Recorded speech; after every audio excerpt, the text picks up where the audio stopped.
उर्मिला देवी अपनी सबसे वफादार नौकर शीला के साथ शहर के एक बहुत बड़े मंदिर में माथा टेकने के लिए गई हुई थी।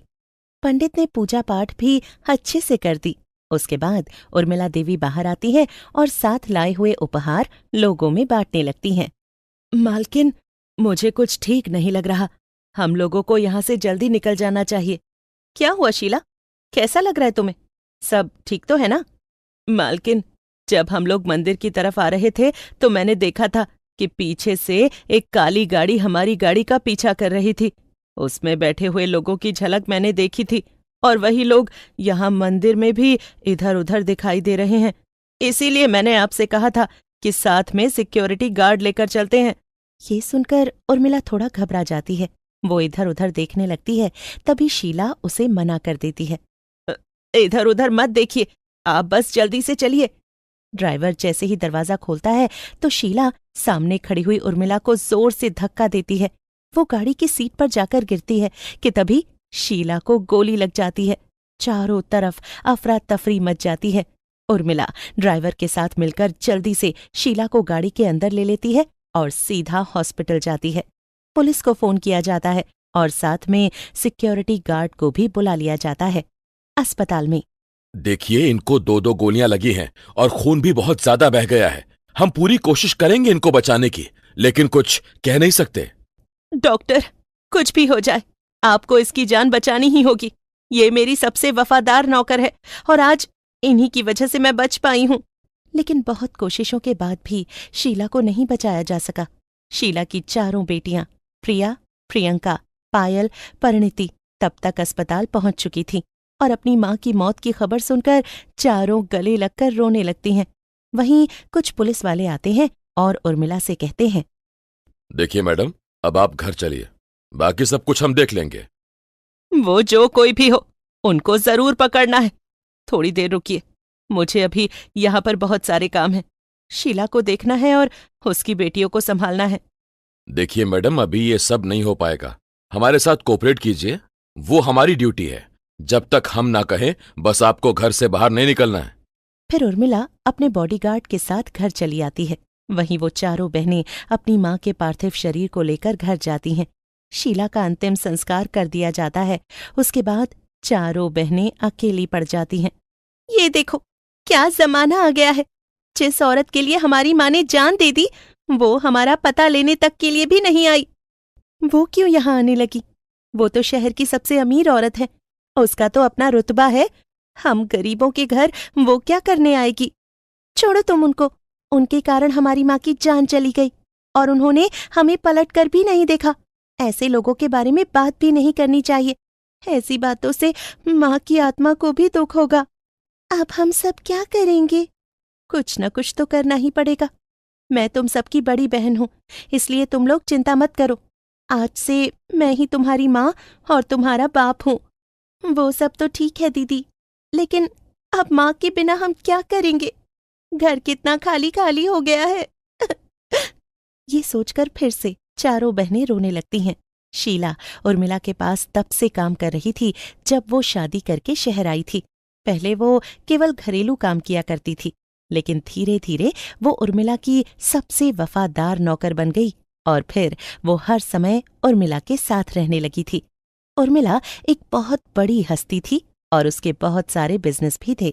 वो एक अच्छी औरत थी, लेकिन उसके बहुत सारे बिजनेस दुश्मन भी थे जो उर्मिला की तरक्की से जलते थे। शीला की तरह उर्मिला के पति का निधन भी बहुत साल पहले हो चुका था और उर्मिला का एक ही बेटा था जो विदेश में रहकर पढ़ाई कर रहा था। अपनी माँ के साथ हुए इतने बड़े हादसे को सुनकर उसका बेटा विवेक भी वापस आ जाता है। मम्मी, ये पुलिस वाले क्या कर रहे हैं? पूरे 2 महीने हो गए हैं और अभी तक उन लोगों की कोई खबर नहीं है। इस तरह आप कब तक घर में रहेंगी? वो कातिल तो सरेआम शहर में घूम रहे हैं। क्या बताऊं विवेक बेटा, जब से ये हादसा हुआ है मैं तो बहुत परेशान हो गई हूँ। इतनी सिक्योरिटी के बीच रहने में मेरा दम घुट रहा है। वो तो भगवान का शुक्र है कि आपकी जान बच गई। अरे हाँ मम्मी, ये बताइए, आप शीला आंटी के यहाँ पर गई थी क्या? मैं नहीं जा पाई। पुलिस वालों ने मुझे निकलने ही नहीं दिया। मैंने बहुत बोला, लेकिन किसी ने मेरी एक नहीं सुनी। उसके घर वाले क्या सोच रहे होंगे मेरे बारे में। विवेक बेटा, तुम एक काम करो, तुम उसके घर जाओ और उसके घर वालों को दिलासा दो और उनसे कहो कि हम उनके बुरे वक्त में उनके साथ हैं। ठीक है मम्मी, आप चिंता मत करो, मैं कल चला जाऊंगा और पुलिस वालों से भी बात करता हूँ। आखिर ये सब कब तक चलता रहेगा? विवेक के याद दिलाने पर उर्मिला को शीला की बहुत याद आई और उसे ये भी याद आया कि उसके घर में तो उसकी सिर्फ 4 बेटियां रहती हैं और कोई भी उनके आगे पीछे नहीं है। और ये ख्याल आते ही उर्मिला को और भी बुरा लगने लगा। अगले दिन, मम्मी, मैं शीला आंटी के घर जा रहा हूँ, आप मुझे उनका एड्रेस दे दीजिए। बेटा, पता नहीं उसकी 4 बेटियों की कैसी हालत होगी। मैं तो इन सब के बीच में भूल ही गई कि उनके आगे पीछे तो कोई भी नहीं है। पैसों की भी उन्हें तंगी हो गई होगी। तो तुम ऐसा करो, कुछ पैसे उन्हें दे आना और उनसे कहना कि मुझे जैसे ही समय लगेगा मैं उनसे मिलने जरूर आऊंगी। आप चिंता मत करो, मैं सब कुछ संभाल लूंगा, आप बस अपना ख्याल रखिए। फिर विवेक शीला के घर जाता है। वो एक छोटा सा घर था। वो दरवाजा बजाता है तो प्रियंका दरवाजा खोलती है। आप कौन है और किससे मिलना है? मेरा नाम विवेक है और मैं उर्मिला जी का बेटा हूँ। पुलिस वाले माँ को निकलने नहीं दे रहे, इसीलिए मैं आप लोगों का पता लेने आया हूँ। अंदर बैठी हुई तीनों बहनों को जब ये बात पता चलती है तो वो भी दरवाजे पर आ जाती हैं। अच्छा, तो आप लोगों को होश आ गया हमारे बारे में पता लेने का? ये सब बहाने हैं कि पुलिस वालों ने इन्हें आने नहीं दिया। जिनको आना होता है वो जरूर आता। मेरी माँ ने आपकी माँ के लिए अपनी जान दे दी और वो आराम से ये बात कहकर घर बैठी हैं। अब आप यहाँ पर क्या लेने आए हैं? आप भी अपने घर में आराम से बैठे रहते। आप लोगों का गुस्सा होना बनता है, लेकिन क्या हम लोग अंदर बैठकर बातें करें? फिर चारों बहनें विवेक को अंदर आने का कहती हैं। देखिए, शीला आंटी के जाने का मुझे बहुत दुख है। मम्मी सचमुच में आप लोगों के पास आना चाहती थी, लेकिन कारणवश नहीं आ पाई। आप मुझे बताइए, आप लोगों को किसी चीज की जरूरत तो नहीं है ना? और हाँ, मम्मी ने ये कुछ पैसे भी आप लोगों के लिए भिजवाए हैं। ये कहकर विवेक कुछ पैसे वहीं पर रख देता है। लगता है आप लोगों को अपने पैसे का बहुत घमंड है। ये चंद पैसे हमारी माँ को वापस तो नहीं ला सकते। आप समझने की कोशिश कीजिए, हम लोग यतीम हो गए हैं। बाप का साया हमारे सर पर था नहीं और माँ आपकी माँ की रक्षा करते हुए चल बसी। और ये चंद पैसे यहाँ रखकर आप लोग सोचते हैं कि आपका फर्ज पूरा हो गया। फिर तो मुझे बहुत अफसोस है कि मेरी माँ ने आपकी माँ के लिए अपनी जान दे दी। प्रियंका की बात सुनकर विवेक बहुत देर तक चुप बैठा रहा। फिर उसने वो पैसे उठाकर जेब में रख लिए और प्रियंका से कहा, सही कहा आपने। शीला आंटी के चले जाने के बाद ये चंद पैसे कुछ दिन ही काम आएंगे, लेकिन आप चारों की लाइफ तो अभी बहुत बड़ी है। आप लोगों की पढ़ाई है, आप लोगों की शादियां भी होनी है, और ये सब आप चारों अकेली कैसे करेंगी? विवेक की बात सुनने के बाद चारों बहनें फिर से रोने लगीं। तो विवेक ने उन्हें सामान पैक करने के लिए कहा। लेकिन क्यों? हम लोग क्यों अपना सामान पैक करें? क्योंकि जो बलिदान शीला आंटी ने मेरी मम्मी के लिए दिया है, उसके बदले में तो ये कुछ भी नहीं है। आज से आप चारों मेरी बहनें हैं और मैं अपनी बहनों को अपने घर लेकर जा रहा हूं। इतना बड़ा फैसला लेने से पहले कम से कम अपनी मम्मी से तो पूछ लेते, जिन्होंने ये जरूरत भी महसूस नहीं की कि वो आकर हम लोगों के सिर पर हाथ ही रख देती। अब मैं इस बारे में क्या कहूं? आप लोगों को वहां जाने के बाद ही पता चलेगा कि वो यहां क्यों नहीं आ पाई। फिलहाल तो आप चारों मेरे साथ जा रही हैं और अब आप वहीं रहेंगी, और मैं एक भाई होने के नाते सारे फर्ज पूरे करूंगा। ये वादा है मेरा आपसे। पहले तो चारों बहनें मना करती हैं, लेकिन बहुत कहने पर वो विवेक के साथ जाने के लिए तैयार हो जाती हैं। विवेक सबको गाड़ी में बैठाकर घर ले आता है और घर जाकर उर्मिला को सारी बात बता देता है। जो कुछ भी उस दिन हुआ सब कुछ अचानक हो गया, जिसमें शीला ने अपनी जान मेरे लिए दे दी। विवेक ने बिल्कुल सही किया। तुम चारों आज से मेरी बेटियां हो। तुम्हारा ख्याल रखना अब मेरा फर्ज है। तुम चाहो तो मुझे भला बुरा कह सकती हो, लेकिन यहाँ के हालात देख लो। मैं अपने घर से बाहर नहीं निकल सकती। अभी उर्मिला अपनी बात खत्म कर ही रही थी कि तभी एक बड़ा पुलिस अधिकारी वहां पर आकर बताता है कि जिसने हमला किया था वो पकड़ा गया है और जिसने करवाया था उसे भी पकड़ा जा चुका है। कितना अच्छा दिन है। यहाँ मेरी चारों बेटियां घर आईं और वहां वो कातिल लोग पकड़े गए। अब तुम चारों ऐसे क्यों खड़ी हो? आकर अपनी माँ के गले नहीं लगोगी? अब तो नाराजगी छोड़ दो सब कुछ तुम्हारे सामने है। और फिर चारों बहनें जाकर उर्मिला के गले लग जाती हैं। मैं कितना खुश नसीब हूं, आज मुझे 4 बहनें मिल गईं। इधर आओ, मेरी भी गले लगो। आज का दिन बहुत ही खुशियों भरा है। उसके बाद विवेक अपनी चारों बहनों के गले लगता है। कातिलों के पकड़े जाने के बाद अब उर्मिला पहले की तरह काम करने लगी थी और वहीं चारों बहनें अपनी पढ़ाई पूरी करती हैं।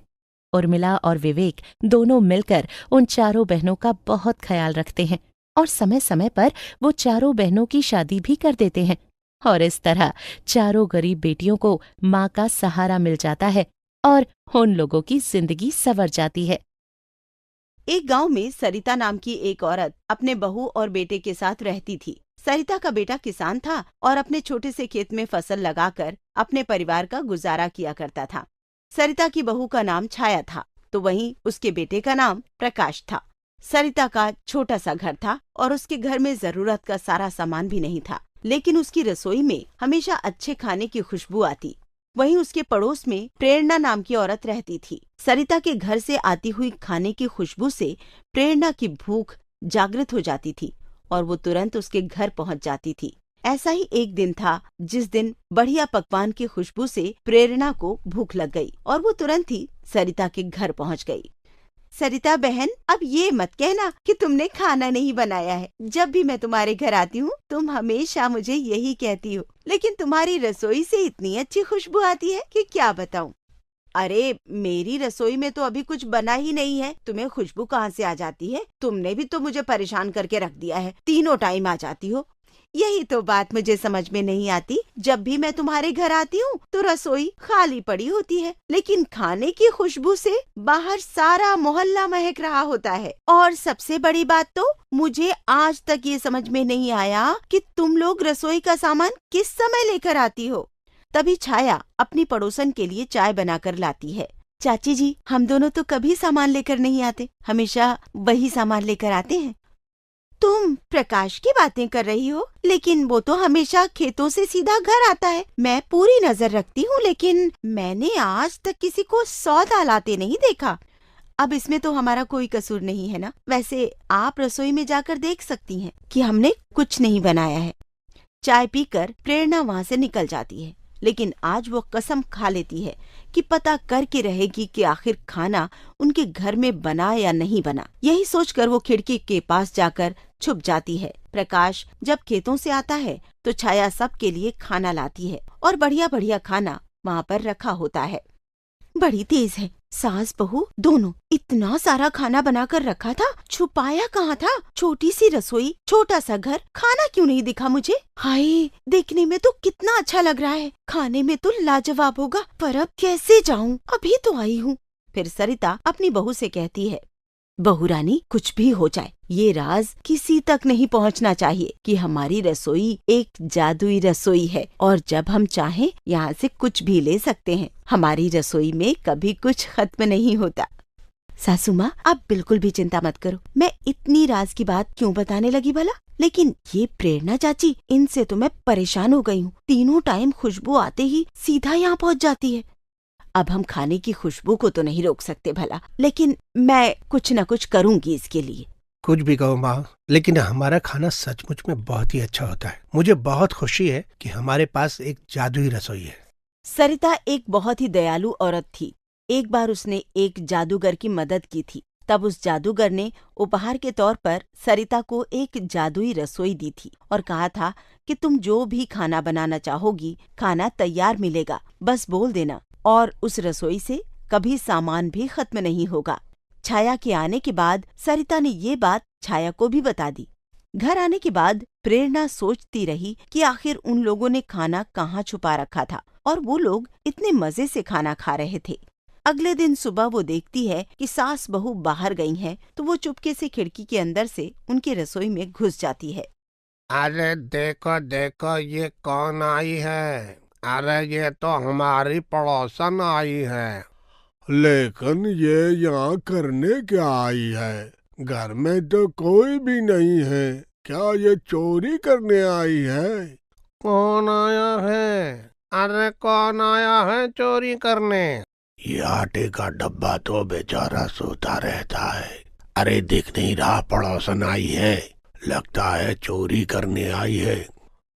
हम लोग इसी तरह बातें करते रहेंगे या इसको यहाँ से भगाएंगे? अरे इतनी जल्दी भी क्या है? अभी तो इसको इस रसोई में जो करने आई है वो करने तो दो, उसके बाद हम लोग करेंगे भाई, हमें जो करना होगा। कुछ तो नहीं है इनकी रसोई में, यही 4-5 डिब्बे रखे हैं, सब्जियां रखी हैं, पर खाने की खुशबू से तो लगता है जैसे रोज यहाँ पकवान बनते हैं। बेकार ही इतनी मेहनत की, खिड़की से अंदर कूदी, पैर में भी चोट लग गई। मुझे लगता है मुझे ही कोई वहम हो गया है। किसी और के घर की खुशबू को मैं इनके घर की खुशबू मान लेती हूँ। अब मेरा यहाँ क्या काम, चलती हूँ वापस। अब खिड़की पर फिर से चढ़ूंगी और नीचे उतरूंगी। प्रेरणा वापस मुड़कर चलने लगती है तो वो देखती है कि रसोई में तो खिड़की ही नहीं है। हाँ, खिड़की कहाँ गई? अभी तो यहीं पर खिड़की थी। दरवाजे से बाहर जाती हूँ। और जैसे ही प्रेरणा दरवाजे के पास जाती है, सुनो, हाँ तुम सुनो, मुझे हाथ मत लगाना, जहाँ से आई हो वहीं से जाना। कौन हो तुम? कौन है यहाँ पर? हाँ? फिर प्रेरणा एक जगह पर खड़ी होकर सारी रसोई पर नजर घुमाती है और धीरे धीरे उसे लगता है कि रसोई बहुत बड़ी हो गई है। वहाँ हजारों की संख्या में डब्बे रखे हुए हैं। सारी सब्जियां, फल हवा में इधर उधर तैर रहे हैं। वो अपनी आंखें जोर से मलती है, फिर देखती है कि सब कुछ वैसा ही है जैसा उसने थोड़ी देर पहले देखा था। उसे खिड़की भी नजर आती है। वो तुरंत ही खिड़की के पास जाती है। अब यहाँ क्या करने आई हो? हे भगवान, ये तो खिड़की भी बोल रही है। तुम चोरी करने आई थी प्रेरणा? कौन बोल रहा है? अरे इधर उधर कहाँ देख रही हो? यहाँ देखो, टोकरी में। बचाओ, बचाओ मुझे कोई, अरे बचाओ! यहाँ पर खिड़की, दरवाजे, सब्जियाँ सब बोल रहे हैं। कोई है? बाप रे बाप, कितना जोर से चिल्ला रही है। सुनो, तुम्हारी आवाज यहाँ किसी को सुनाई नहीं देने वाली। प्रेरणा डर के मारे दरवाजे की तरफ फिर से भागती है और वो देखती है कि वो दरवाजा खोल रही है। फिर एक दरवाजा है, फिर एक दरवाजा, और इस तरह करते करते दरवाजे के पीछे दरवाजे हैं, लेकिन बाहर निकलने का रास्ता नहीं है। वो थक कर वहीं बैठ जाती है। अरे भाई देखो, ये तो थक गई, लगता है इसको कुछ खिलाना पिलाना पड़ेगा। तभी एक गिलास दूध से भरा हुआ फर्श पर सरकता हुआ प्रेरणा की तरफ जा रहा था और उसे देखकर प्रेरणा अपनी आंखों पर हाथ रखकर जोर जोर से बचाओ बचाओ चिल्लाने लगती है। भलाई का तो जमाना ही नहीं है। मुझे तुम पर तरस आया, इसलिए मैं दूध भर के लाया। मुझे दूध नहीं पीना, मुझे यहाँ से बाहर निकालो। हम कैसे बाहर निकालें? तुम जिस रास्ते से अंदर आई थी उसी रास्ते से बाहर चली जाओ। जिस रास्ते से मैं यहाँ अंदर आई थी वो खिड़की तो पता नहीं कहाँ चली गई। कभी दिखाई दे रही है, कभी गायब हो जा रही है। तो फिर तुम्हें सोच समझकर किसी के घर में कदम रखना चाहिए था। अब तो घर के मकान मालिक आएंगे, तभी तुम घर से बाहर जा सकती हो, समझे?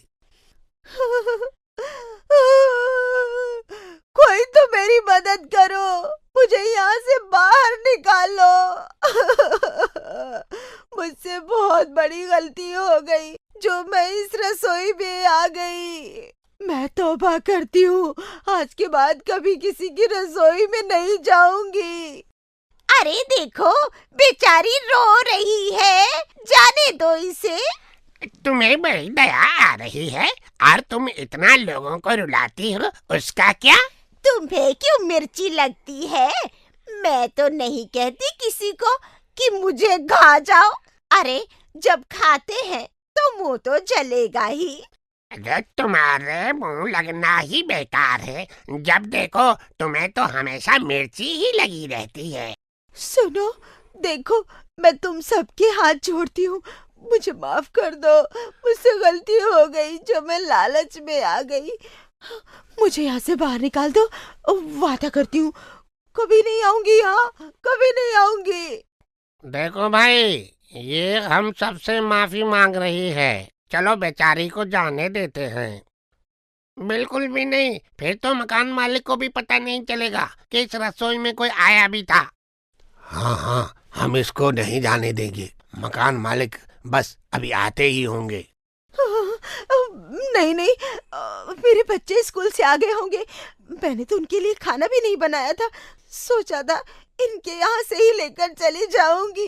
हाय रे मेरी किस्मत, मैं कहाँ फंस गई। गलती तो तुम्हारी है, तुम्हारा लालच तुम्हें यहाँ पर खींच लाया। फिर रसोई में रखा हुआ सारा सामान जोर जोर से हंसने लगा। वो सब प्रेरणा के आगे पीछे घूम रहे थे और प्रेरणा को लग रहा था कि वो सब उसे टकरा जाएंगे और वो घायल हो जाएगी।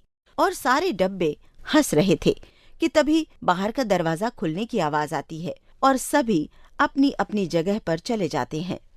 अच्छा, मुझे लगता है रसोई में कोई है। लेकिन आपको कैसे लगा कि रसोई में कोई है? अरे तुम अंधी हो क्या? दिखाई नहीं दे रहा? रसोई का दरवाजा बंद है और ये तभी बंद होता है जब कोई इसके अंदर फंस जाता है। फिर तो जरूर अंदर प्रेरणा चाची होंगी। हाँ छाया बहू, मैं ही अंदर हूँ। मुझे बाहर निकालो। मुझसे बहुत बड़ी गलती हो गई जो मैं तुम्हारी रसोई में आ गई। अब ये रसोई मुझे बाहर नहीं निकलने दे रही है। मेरा मन कर रहा है इसको वहीं पड़ी रहने दूं, लेकिन हमारा क्या होगा? और फिर सरिता जाकर रसोई का दरवाजा खोल देती है।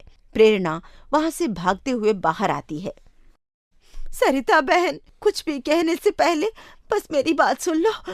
मैं तो बस ये जानने के लिए तुम्हारी रसोई के अंदर घुसी थी कि तुम्हारे घर में इतनी अच्छी खाने की खुशबू कहाँ से आती है। तो फिर बताओ, इतनी मेहनत करने के बाद तुम्हें क्या पता चल गया?